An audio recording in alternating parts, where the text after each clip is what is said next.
Bienvenido a su programa Una cita con la Biblia, programa primer nivel de discipulado. Estaremos en esta ocasión entrando a lo que es la tercera unidad denominada equipamiento espiritual, cuyo contenido se distribuye en el primer tema, la sanidad interior, seguido del bautismo en el Espíritu Santo y los dones del Espíritu. Este tiempo de estudio se espera que el discípulo adquiera los conocimientos doctrinales correspondientes a estos tres importantes temas. ¿Qué objetivos buscamos alcanzar al finalizar la presente unidad? Primero, entender el propósito de la sanidad interior y aplicarlo a su vida experimentando la paz interior que proviene de recibir el perdón y la libertad que da Cristo Jesús. Segundo, comprender el significado del bautismo en el Espíritu Santo y cómo esta experiencia puede transformar su vida. Seguidamente, requerimos comprender el propósito de los dones espirituales, su importancia dentro de la iglesia y buscar una manifestación de ellos en nuestra propia vida. A manera de introducción leeremos lo que la lectura establece en 1 de Pedro 5:7. Ahí encontramos que en nombre del Padre, del Hijo y del Espíritu Santo leemos: echando toda vuestra ansiedad sobre Él, porque Él tiene cuidado de vosotros. Nos ocuparemos en este tiempo del tema la sanidad interior. En el libro de Juan, en el capítulo 11, verso 38 al 44, encontramos en la historia a un hombre que había estado muerto por varios días y recibió vida a través de las palabras de Jesús. Este hombre era Lázaro. Podríamos pensar que a partir de ese momento todo estaría completo en su vida, pero nos encontramos en este pasaje que Lázaro no salió de la tumba con una libertad completa. Tenía ataduras que le impedían disfrutar de esa vida que Jesús le había dado. Para su completa libertad, hacían falta otras palabras de Jesús: desatadle y dejadle ir. Versículo 44. La experiencia cristiana es muy similar a la historia de Lázaro. Cuando venimos a Cristo, Él nos encuentra muertos espiritualmente, esto es, separados de Dios. Efesios 2:1-3. Cristo nos reconcilia, trayéndonos a la vida y a una nueva relación con Dios. Éramos hijos de ira, pero el perdón de Jesucristo nos convierte en hijos de Dios. Sin embargo, debido a las experiencias dolorosas que sufrimos en nuestra vida pasada, aun cuando tenemos nuestra vida en Cristo, venimos a Él enfermos del alma. Salmo 38:3-8. En otras palabras, llegamos a Cristo enfermos, emocionalmente llenos de heridas, mentalmente confundidos, con temor a rechazo de otras personas y con algunos patrones de conducta altamente destructivos, como son la inferioridad, la incapacidad, la mentira, la voluntad pasiva, etc. Podría decirse que venimos atados, aprisionados en una personalidad fragmentada, como en el caso de Lázaro. Se hacen necesarias otras palabras de Jesús para nosotros: desatadlos y dejadlos ir. La sanidad interior o sanidad del alma es el proceso mediante el cual el individuo es liberado de esas ataduras que le impiden gozar de una nueva vida en Cristo y tener una nueva realización como individuo y como cristiano. Desde el inicio de este estudio es necesario que entendamos que la sanidad interior solamente es posible a través de la persona de Jesucristo. Es una obra que solo Jesucristo puede hacer en el interior del individuo. Como discípulo de Jesucristo, necesitamos conocer a cabalidad la obra que Él puede hacer en nosotros.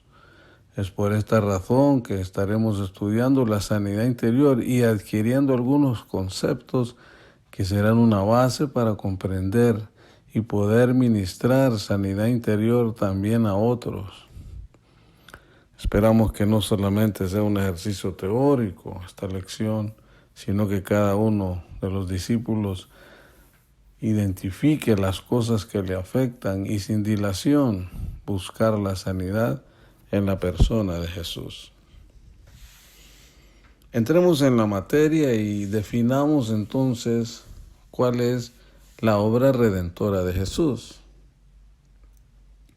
Es importante en la vida cristiana comprender los alcances que tiene la obra redentora de Jesucristo.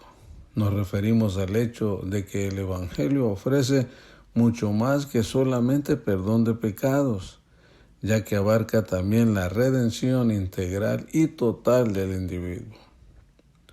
¿A qué nos referimos con esto? Trataremos de explicarlo a continuación. De acuerdo a 1 Tesalonicenses 5:23, el hombre es un ser tripartito, esto es, constituido de 3 partes, espíritu, alma y cuerpo. Si describimos estas 3 partes, encontraremos entonces que el espíritu es la parte del hombre que le permite tener comunicación con su Creador. Diríamos que es la parte más sublime, ya que constituye la imagen de Dios, según estableció Génesis 1:27 y 2:7. Por su parte, el cuerpo es el medio a través del cual nos relacionamos con el mundo exterior o el ambiente. Esto se realiza a través de los sentidos. Y por otro lado, el alma, que es nuestro ser consciente. Está constituido por la mente, la voluntad y las emociones. En otras palabras, esto corresponde a nuestros pensamientos, nuestros deseos y nuestros sentimientos. Siendo pues el hombre un ser tripartito, tiene necesidades en cada una de esas áreas.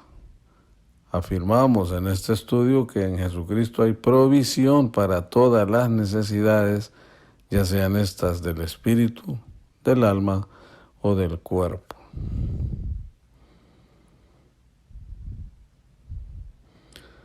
El orden de Dios para el hombre.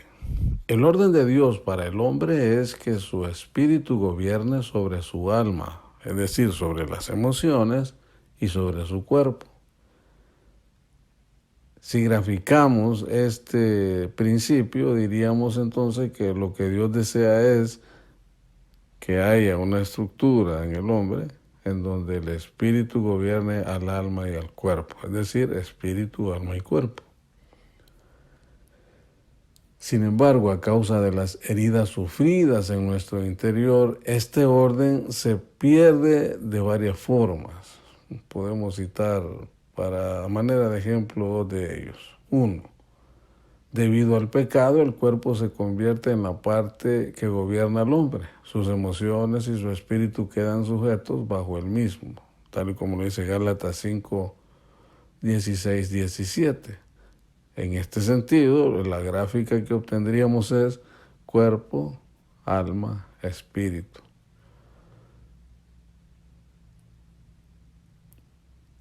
Debido a las heridas recibidas, el alma se puede convertir en la parte que gobierna al hombre. Su cuerpo y su espíritu quedan sujetos bajo la autoridad. Gráficamente lo que se obtiene entonces es alma, cuerpo y espíritu. Dios nos muestra en su palabra que el individuo puede caminar sano en su interior, logrando a través de esta sanidad la madurez interna, el espíritu gobernando sobre las emociones y el cuerpo, como lo establece 2 Timoteo 1:7. ¿Cuáles son las situaciones entonces que requieren sanidad interior en la vida del cristiano? Tal y como vimos anteriormente, un individuo puede tener una relación con Dios a través de Jesucristo. Sin embargo, hay áreas de necesidad que podemos encontrar en el individuo aun cuando éste sea cristiano. Todo discípulo debe saber cómo identificar aquellas situaciones que requieren sanidad interior para poder ayudar a otros y para su propia aplicación. ¿En qué áreas o en qué situaciones el cristiano necesita sanidad? 1. Procesos mentales destructivos. El primer terreno que el enemigo ataca en la vida del individuo es su mente, trayendo pasividad para que éste no pueda pensar, decidir ni razonar.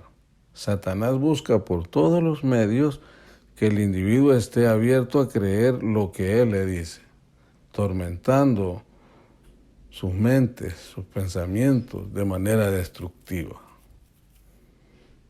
¿De qué manera? A través de la incapacidad, culpabilidad, inferioridad o superioridad.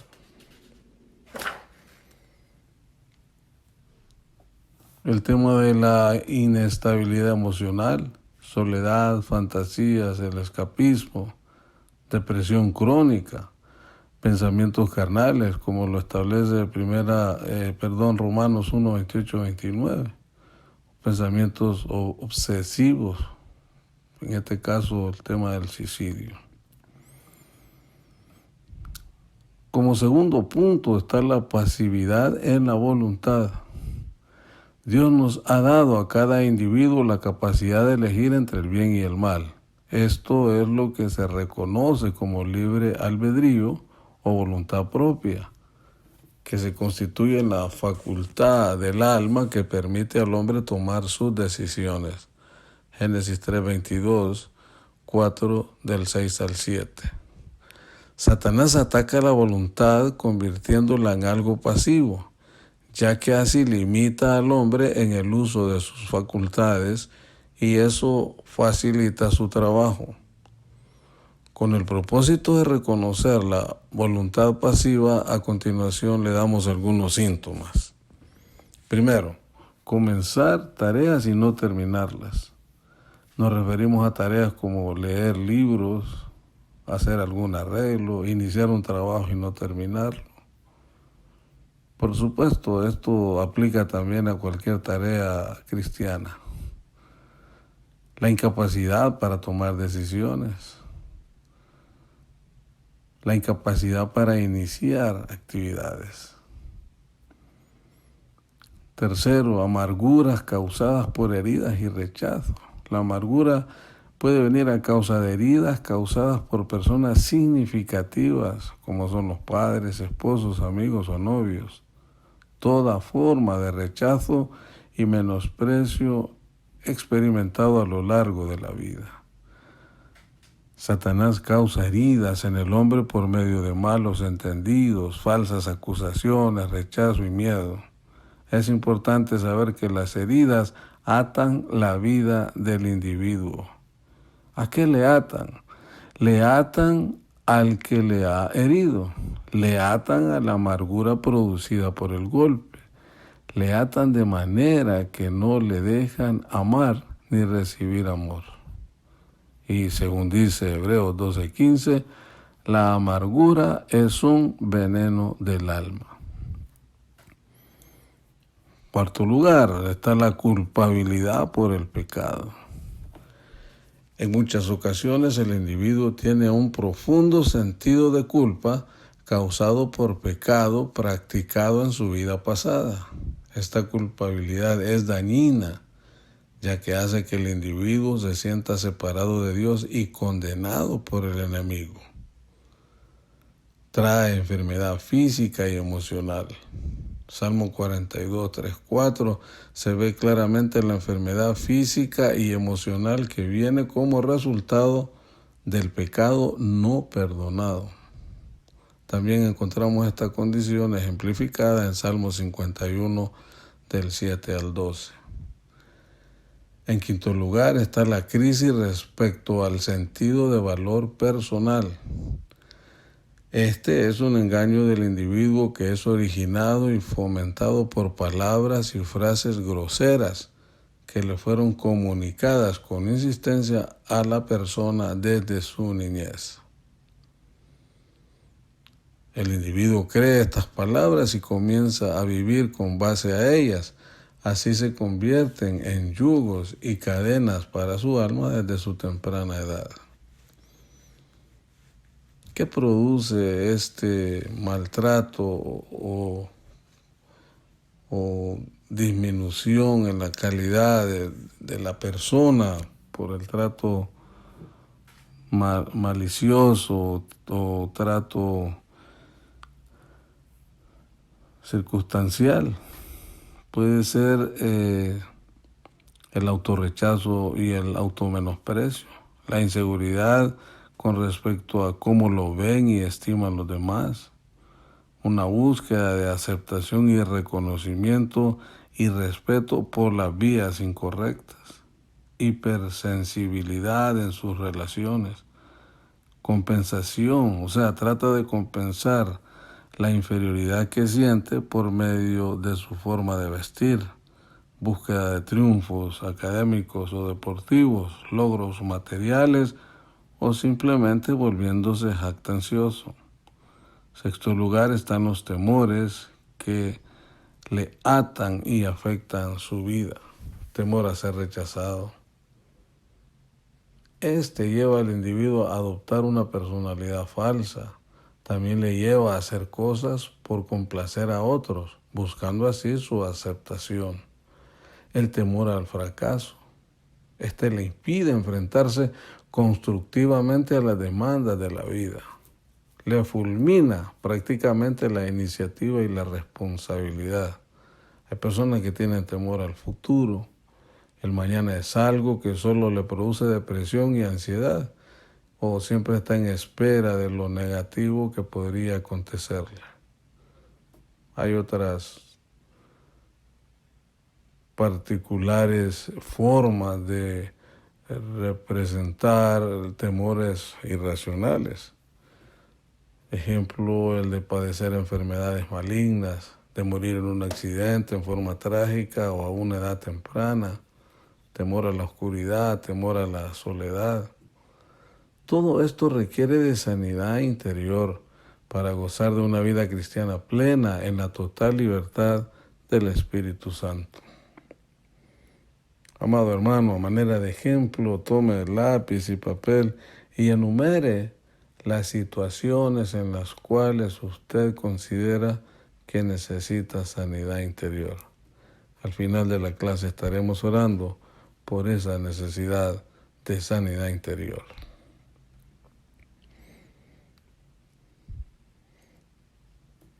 Escudriñamos ahora lo que determina el propósito de la sanidad interior. ¿Cuál es el propósito? ¿Cuál es la razón de que estemos abordando el tema de la sanidad interior? Jesucristo nos dice en Juan 10:10 que el ladrón no viene sino para hurtar, matar y destruir.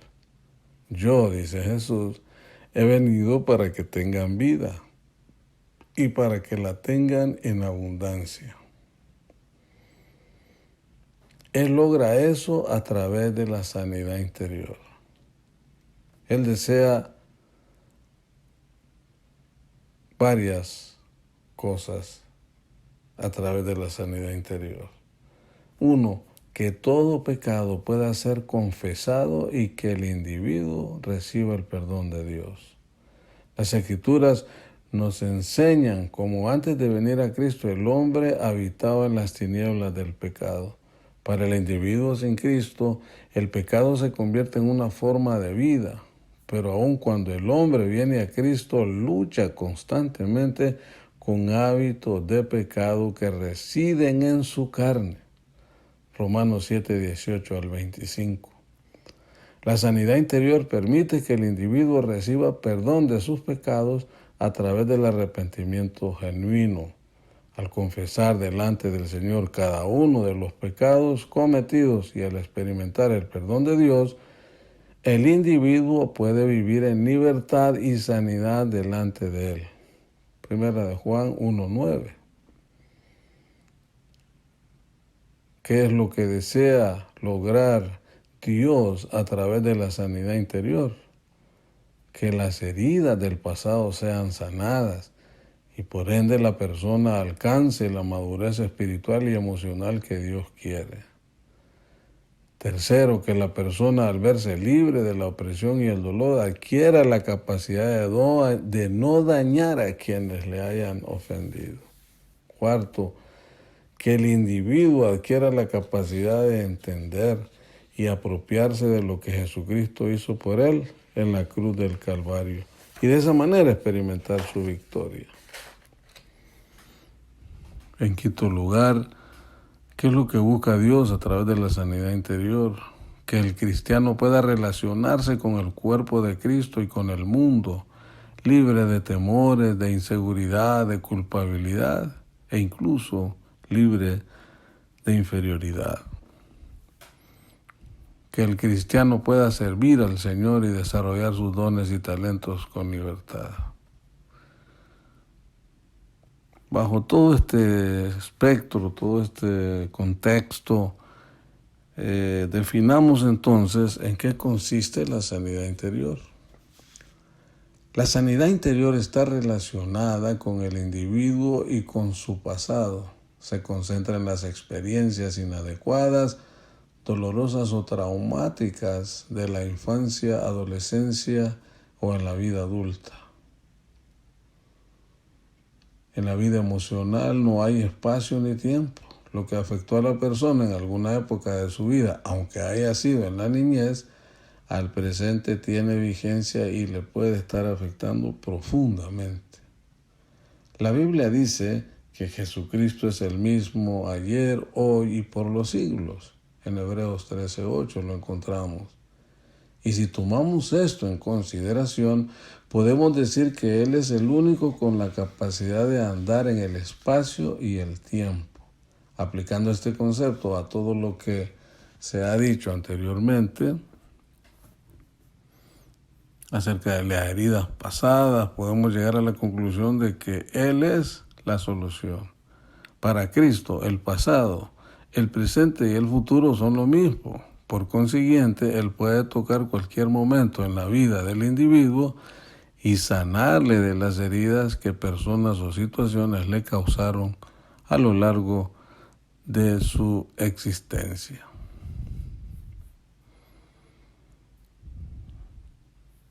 Ya que vimos entonces en qué consiste la sanidad interior, veamos cuáles son las áreas específicas que necesitan sanidad interior. En primer lugar, las relaciones quebrantadas debido al rechazo. Las relaciones básicas del alma se satisfacen por medio del amor y la comunicación. El rechazo causa que el individuo no pueda recibir amor, seguridad, aceptación, identidad y reconocimiento. El rechazo provoca una herida profunda que puede causar la destrucción total del individuo.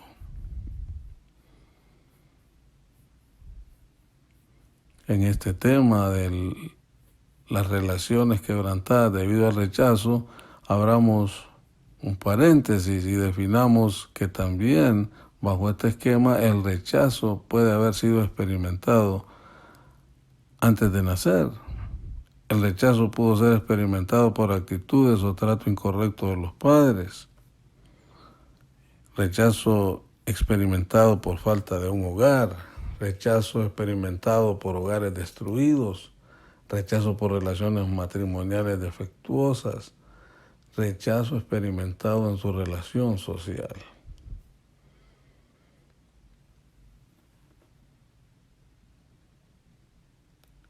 Cuando las relaciones son quebrantadas debido al rechazo en las manifestaciones que hemos expresado, entonces encontramos que desde antes de nacer.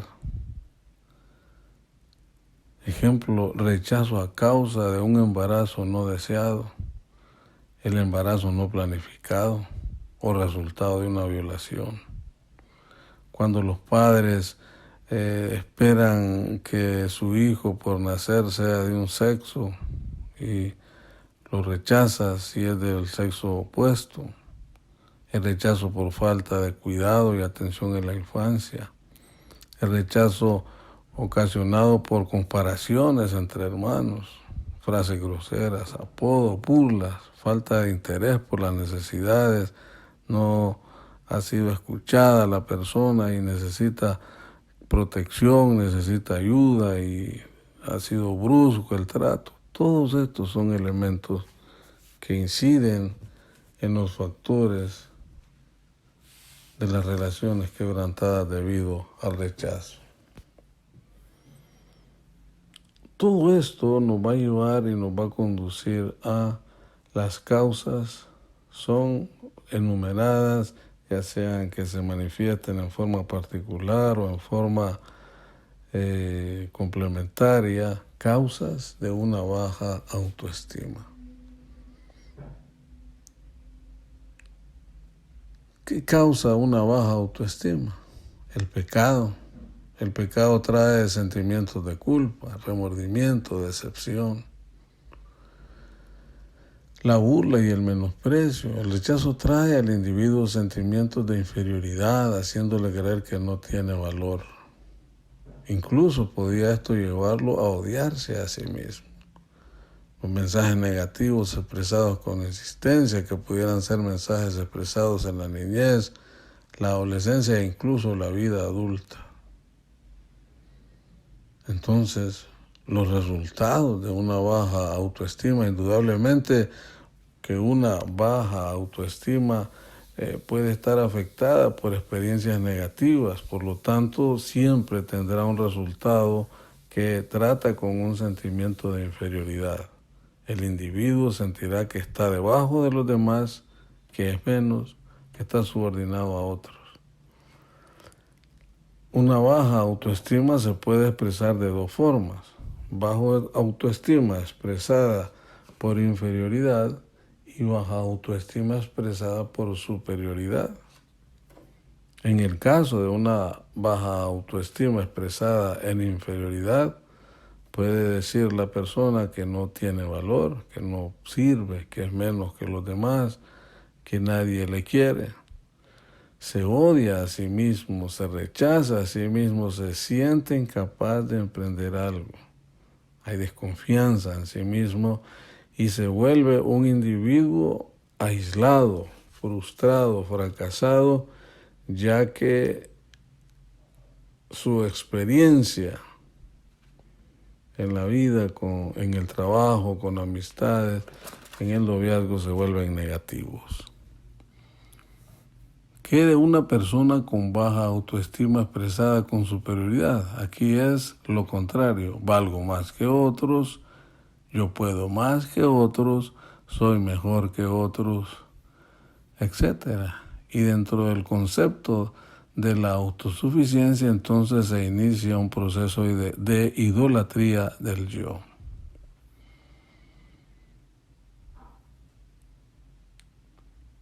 Estos elementos antes mencionados debemos agregarle aquellos relacionados con las experiencias sexuales traumáticas. Y dentro de esto encontramos una educación sexual desbalanceada. Se proyecta al niño el concepto de que el sexo es malo y sucio. Se hace un énfasis negativo en la desnudez, forma de vestir, etc. Se desvirtúa la relación entre niños de sexo opuesto desarrollando la malicia. Se reprende o evade al niño cuando hace preguntas relacionadas con estos temas. Por otro lado, puede ser normas morales demasiado rígidas. El individuo crece en un hogar donde hay establecidas normas inadecuadas para su formación. Las personas que representan autoridad en la vida del individuo le exigen buen comportamiento hacia el sexo opuesto. sin dar ellos incluso el buen ejemplo. La actitud posesiva de los padres o experiencias sexuales traumáticas también contribuyen a que se registren experiencias sexuales traumáticas. Padres muy apegados al hijo lo dominan y lo manipulan. Experiencias sexuales traumáticas por juegos sexuales en la infancia, abuso sexual, forzándolos a participar en experiencias sexuales perversas, experiencia sexual prematura antes del matrimonio, ultraje o violación, abuso sexual dentro del matrimonio. ¿Cuál es el resultado en el individuo una vez que ha experimentado todo este tipo de manifestaciones? Se adquiere un concepto equivocado de lo sexual. En las mujeres, repugnancia por lo sexual, pensar que todos los hombres son sucios y perversos sexuales, y en los hombres, el machismo y el abuso en la mujer.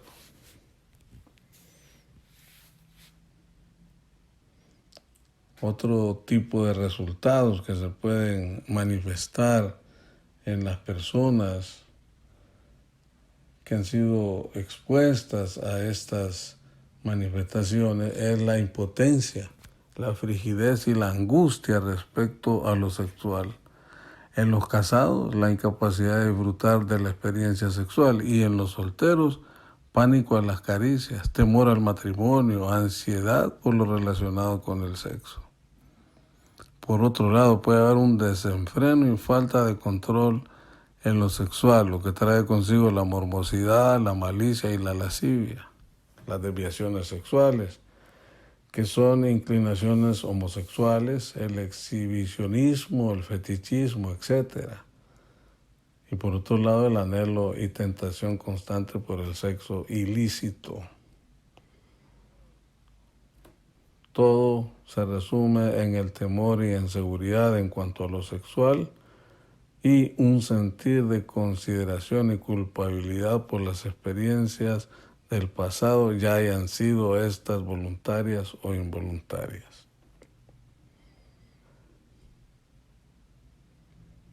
¿Cuáles son las experiencias o situaciones dañinas que han afectado su vida? Haga una lista y vea en forma concreta y preséntesela a Dios y oraremos por su necesidad. El cristiano saludable indudablemente es un cristiano valioso en la obra de Dios. Es quien puede brillar y ser ejemplo para otros que están ansiosos de conocer la fuente de ese rigor y salud que irradia de él. Por lo tanto, sería imperdonable pasar esta lección solo para su conocimiento sin permitir que Dios opere el milagro que su alma necesita. A medida que esta lección se puede estudiar, cada uno de ustedes debe tratar de identificar en sí mismo las áreas y situaciones que requieren sanidad interior. Propiciar un tiempo especial para que cada uno de ustedes sea ministrado. Esto puede hacerse en cualquier tiempo o programar una reunión especial adecuada con este propósito. Alguna autoridad de la iglesia podría ser invitada a participar y ayudarles en este proceso de sanidad interior. Amado hermano, recuerde que la sanidad interior es una lección trascendental en la vida de todo cristiano, puesto que Dios tiene todo el interés de librarnos, liberarnos, sanarnos, para que logremos lo máximo en nuestra vida espiritual y gocémonos de la plenitud de vida en abundancia prometida por Él, y que como consecuencia obtengamos la motivación para desarrollar la obra de Dios a través del ministerio que Él nos ha encomendado.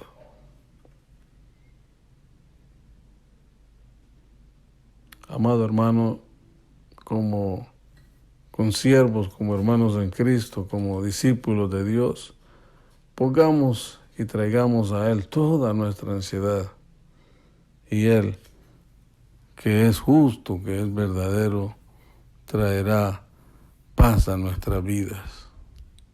Nos decía Primera de Pedro 5:7, echando toda vuestra ansiedad sobre Él, porque Él tiene cuidado de vosotros. Pongamos en oración nuestra necesidad de sanidad interior y el Señor hará la obra. Padre nuestro que estás en el cielo, te damos gracias por este tiempo, por esta lección, por estos consejos, por tu palabra que nos advierte, tu palabra que nos enseña, tu palabra que nos guía a toda verdad. Oramos delante de tu presencia para que estos detalles, estos puntos, estos eventos, estas situaciones que se presentan en mi vida, que necesitan sanidad interior, sean ahora mismo puestas en tus manos. Echamos fuera toda cosa extraña en mi vida, toda raíz de amargura, todo dolor de mi niñez, yo lo echo fuera.